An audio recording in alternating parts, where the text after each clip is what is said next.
श्रद्धा विवेक क्रिया से धर्म करें। आचार्य नरेंद्र सूरी नवल आज ग्राम जूटा में चिंतामणि पार्श्वनाथ जैन मंदिर के समीप श्री सुधर्मा स्वामी प्रवचन मंडपम में धर्म सभा को संबोधित करते हुए अष्ट प्रभावक आचार्य विजय नरेंद्र सूरी नवल ने कहा कि जहाँ त्रिवेणी है वहाँ भवतरणी है। मन में श्रद्धा हो, वचन में विवेक हो और तन से शुभ क्रिया हो, यही आत्म धर्म है। आचार्य जितेंद्र प्रभु सूरी ने कहा कि समय बीतता जाता है, पुनः लौटकर नहीं आता। प्रमाण और उन्माद छोड़कर धर्म का अवश्य पालन करें। मुनिराज श्री प्रसन्न विजय ने संबोधित कर कहा कि अध्यात्म मार्ग में आनंद है, उस परम आनंद को प्राप्त करने के लिए तप जप जरूर करें। नंदी मुनि ने नवकार महामंत्र का जाप करवाया। कल से श्री भक्तमार महास्रोत पर सुबह 9:30 बजे से प्रवचन होंगे। इस धर्म सभा में गणपत राज बोरा, मुकुंद राज बोरा, नवरत्नमल गाडिया, संपत राज चोपड़ा, राम लक्ष्मण आचलिया, गौतम मुत्ता, अशोक मुत्ता, विजयराज बोरा व अन्य स्थानीय निवासी व प्रवासी अनुयायी काफी संख्या में मौजूद रहे। शरीर का पोषण आवश्यकता अनुसार भोजन तो चाहिए, शरीर को भोजन चाहिए कि खाने के लिए जीवन है, ये तो उल्टा हो गया। इसलिए छोटा सा सूत्र करना तो कि कम खाओ और फिर बाद में कम जाओ। 3 बात आई जाए ना तो कल्याण हो जाए, कोई तकलीफ नहीं पड़े। और भगवान महावीर ने कम खाने को भी तप कहा है। कौन सा तप? 6 प्रकार के बाह्य, 6 प्रकार के आभ्यंतर।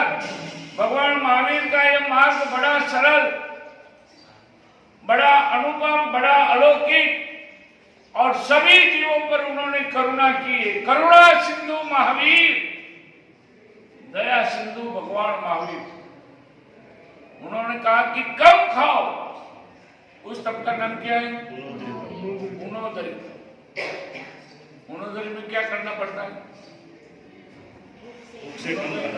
भूख से कम खाना। उससे शरीर हमारा स्वस्थ रहेगा, भोजन भी पच जाएगा।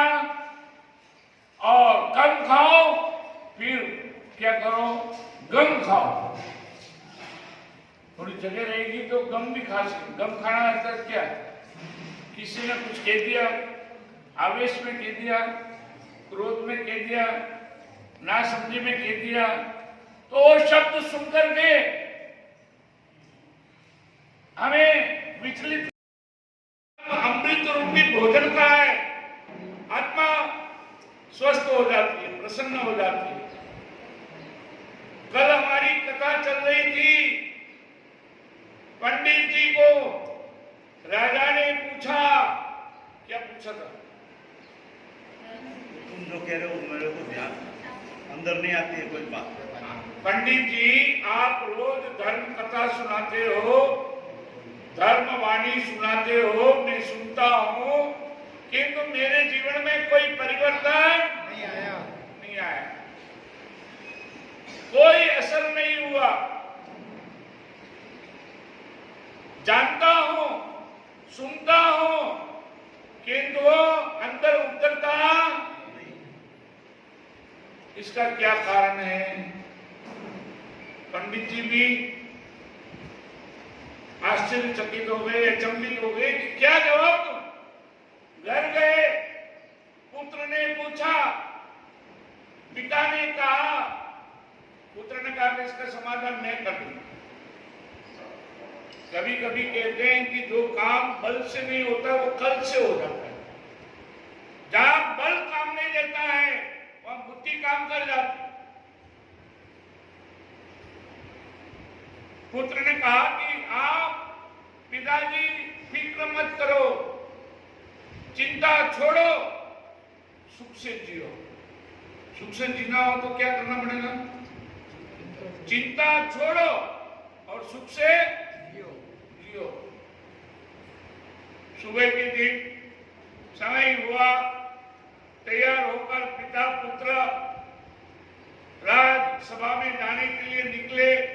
पुत्र ने एक काम किया। क्या लिया साथ में?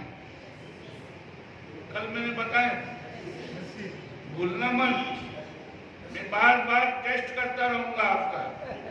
मेरी आदत है टेस्ट आपका क्या है मैं पहले परखूंगा, उसके बाद में बेस्ट से बेस्ट मैं दूंगा। जो वेस्ट हो वो एक तरफ रखना, बेस्ट हो वो ले लेना, किंतु टेस्ट तो जरूर करना ही पड़ेगा। आपको भी खाने का टेस्ट क्या मजे से लेते हैं, खाने के बाद में भी गुणगान गाते हैं, आहा मजा आएगी, मसालेदार रसदार रसवती भोजन।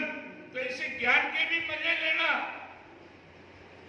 वो खाने का मजा क्षणिक है, ज्ञान का आनंद स्थिर है। पुत्र ने तो रस्से के बंडल लिए, पिता ने पूछा कि ये क्या काम है वहां? अरे पिताजी रहने दो, समय में ये भी काम आएगा। कभी सुई काम आती है, कभी तलवार काम आता है।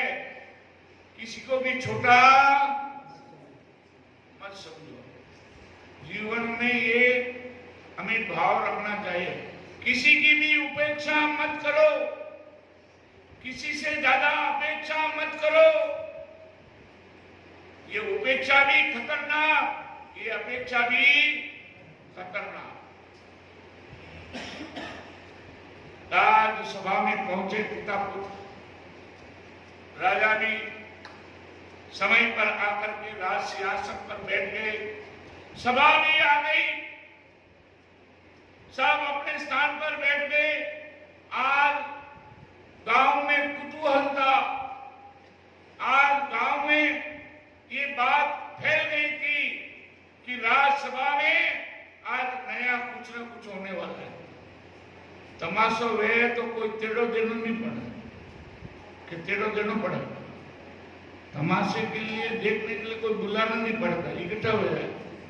एक डुगडुगी बजी, एक डमडम बजा कि इकट्ठे हो गए। राज्यसभा आज ठसोठस भरी हुई थी, नहीं आने वाले भी आए थे, क्योंकि कुतूहल था, जानने की प्रवृत्ति, जिज्ञासा प्रवृत्ति। आज क्या होगा पंडित जी का, और राजा को क्या उत्तर देंगे? जब सब यथा स्थान बैठ गए, कार्य प्रारंभ हुआ, तब राजा ने पंडित जी से कहा, पंडित जी आप तो आए, आपके साथ में ये कौन है जिसके चेहरे पर तेज है, ओज है, प्रभाव है? ये आपके साथ में नवयुवक कौन है? पंडित जी ने कहा कि राजन ये मेरा ही पुत्र है। अरे पुत्र को तो लाए, किंतु इस हाथ में क्या है? तो रस्से का बंडल। राजा ने पूछा, मेरे प्रश्न का उत्तर क्या है? मेरे प्रश्न का समाधान क्या है? समाधान, समस्या का क्या चाहिए? समाधान। समाधान मिल जाए तो शांति हो जाती है, आनंद आता है। ये भक्तामर महास्तोत्र, ये भी समस्या का समाधान करने वाला महास्तोत्र है, संकट से बाहर निकालने वाला स्तोत्र है, दुख के महासागर में से पार लगाने वाला स्तोत्र है, भक्ति स्तोत्र है, भगवान की भक्ति है। भक्तामर स्तोत्र में भगवान की स्तुति है। कौन से भगवान? आदिनाथ। प्रथम तीर्थंकर आदिनाथ भगवान की स्तुति है। इस भक्तामर स्तोत्र की रचना किसने की? आचार्य मानतुंग सूरी जी महाराज। आचार्य मानतुंग सूरी जी महाराज को इस भक्तामर स्तोत्र की रचना क्यों करना